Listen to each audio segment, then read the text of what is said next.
Ano nga ba ang dapat gawin kapag na-scam sa Lazada? Tara, alamin natin. Yan, pumunta muna tayo sa Lazada at tingnan natin kung ano nga ba yung in-order ko na na-scam ako. So, paano nga ba ako na-scam? 4 na t-shirt yung in-order ko at ang dumating sa akin ay phone case. Kung mapapansin nyo is meron na ditong request decline dahil nga nag-request na ako i-cancel itong order ko. Kaso hindi na siya na-approve dahil nga na-ship out na daw. Galing nga pala to sa China or Hong Kong, I don't know. Nagka-instinct na kasi ako na parang scammer to kasi nung pinindot ko yung The Most Perfect Wardrobe, yung mismong shop nila is hindi na makita. Pati na rin mismo yung t-shirt nila. Hindi na rin ma-view dito sa Lazada, hindi na siya ma-order. Tapos nagtataka ako nung dumating siya dito sa bahay namin is maliit lang siya na pouch. Na kung titignan mo, hindi talaga kakasya yung 4 na damit. Kaya hindi ko muna pinindot yung item receive kasi nga kapag pinindot nyo yan, hindi nyo siya marireturn or marirefund. Dapat wag nyo muna siyang ipindutin. Tapos ayan nga, magre-return refund tayo. So ayan, ito muna kulay blue yung ating uunahin. Makikita nyo dito, kailangan natin ng return reason. Yan, pwedeng packaging, din sa sizes, or yung mga missing freebies, counterfeit, o yung mga detective or not working, or wrong item. At yan nga, click nyo lang dyan. Dahil nga sa akin, wrong item, ay pinindot ko yung wrong item. Tapos ayan, i-confirm ko na lang. Ayan, makikita nyo na, hindi natin pilitin yung return method. Pipili tayo dito kung pick up ba, kung drop off, o self-arrange. Pag pick up is, syempre, pipick upin nga ng delivery partner.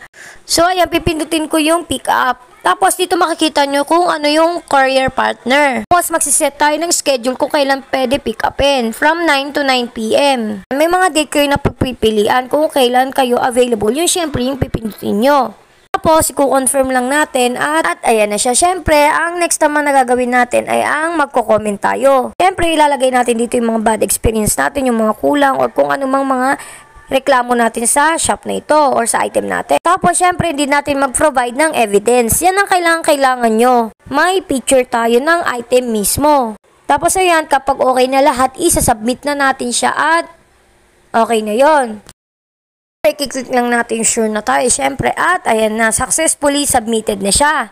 Kapag successfully na siya, is may marireceive kayong ganito. Itong barcode na ito, yan yung ipapakita natin sa delivery rider na magpipick up ng ipabalik natin na parcel. Ayan, i-review natin instruction kung ano bang dapat gawin. Yan, unang-una dapat is confirm natin yung call galing sa delivery partner kapag ipipick up na yung item natin. Pangalawa naman, dapat yung i-return nating item ay dapat nasa original packaging siya, lahat ng mga freebies kasama warranties, tags, manual ay nandoon din.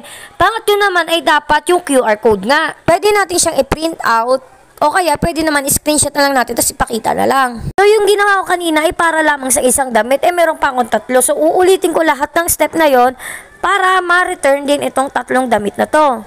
So yun nga, habang nag-fill up ako dito is parang napapaisip na ako na ang dami ko pang ang gagawin at yung shop na mismo pag-return ko nito is sa ibang bansa pa. So parang naisip ko is wag ko na lang siya i-return. Kasi parang hassle pa kasi sa ibang bansa pa siya sa Hong Kong ba yata or China, ewan ko. Kaya sabi ko wag ko na lang siya ituloy. Kaya ika-cancel ko na lang lahat at hayaan ko na lang si scammer yon. Pero naisip ko yung scammer na yun, sana wag na rin gawin sa iba. Nag-chat na rin naman ako sa customer service na ganito nga yung naging experience ko at magti-take daw sila ng action. So paano ba makakaiwas sa mga ganito? Maging mag-check kayo hanggat maaari, wag kayo bumibili ng mga wala pang reviews. Kaya thank you for watching. Yan lang.